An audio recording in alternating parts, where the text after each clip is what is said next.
इसलिए आज आप पर रहम हुआ है। ठीक है, कष्ट तो मान ले आपको मानव शरीर ना मिलता, गधे कुत्ते बनकर आप खाते भटकते रहते, कष्ट पे कष्ट उठाते रहते, तो एक गोल्डन चांस है मानव शरीर में, आप अपना आत्म कल्याण करा के सतलोक जा सकते हो। ये सुविधा देवताओं को भी उपलब्ध नहीं है, क्योंकि जितना जीव घना सुखी होगा उतना भगवान से कोसों दूर होगा, ये सत्य मान लियो।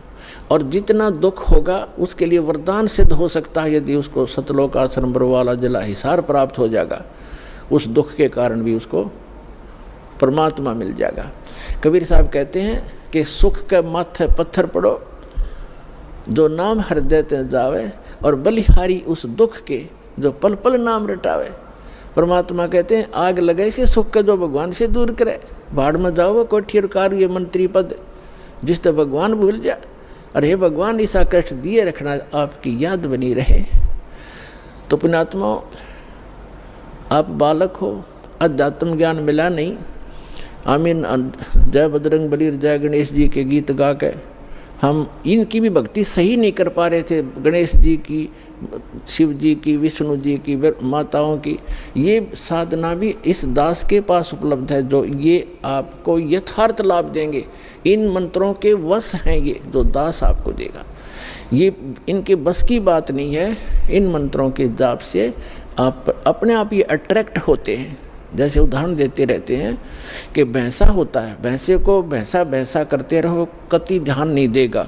एक बार उसकी एक अलग से लैंग्वेज होती है, प्रत्येक क्षेत्र वाइज। उसको एक बार करते हुर्र तो वो तुरंत देखता है और बहुत सावधानी से तकता है किधर से आई आवाज़। तो ये समझ लेना, ये जो दास आपको मंत्र देता है, इन भगवानों की पूजा नहीं है, इनसे लाभ लेने के ये विशेष मंत्र है, जिनके ये अट्रैक्ट होते हैं, विवश हैं, ये लाभ देते ही देते हैं। और इसके अतिरिक्त कोई मंत्र आप जाप करते रहो, आपको वो अध्यात्म लाभ नहीं मिलेगा, क्योंकि वो शास्त्र विधि त्याग कर मनमाना आचरण है, जिसके विषय में गीता अध्याय नंबर 16 के श्लोक 23-24 में स्पष्ट किया है कि शास्त्र विधि को त्याग कर जो मनमाना आचरण करते हैं उनको ना सुख होता है, ना उनकी उनको सिद्धि प्राप्त होती है, और न ही उनकी कोई परम गति होती है। यूजलेस, व्यर्थ है। तो शास्त्र अनुकूल साधना इस विषय में इस दास रामपाल दास के अतिरिक्त कहीं पर भी उपलब्ध नहीं है।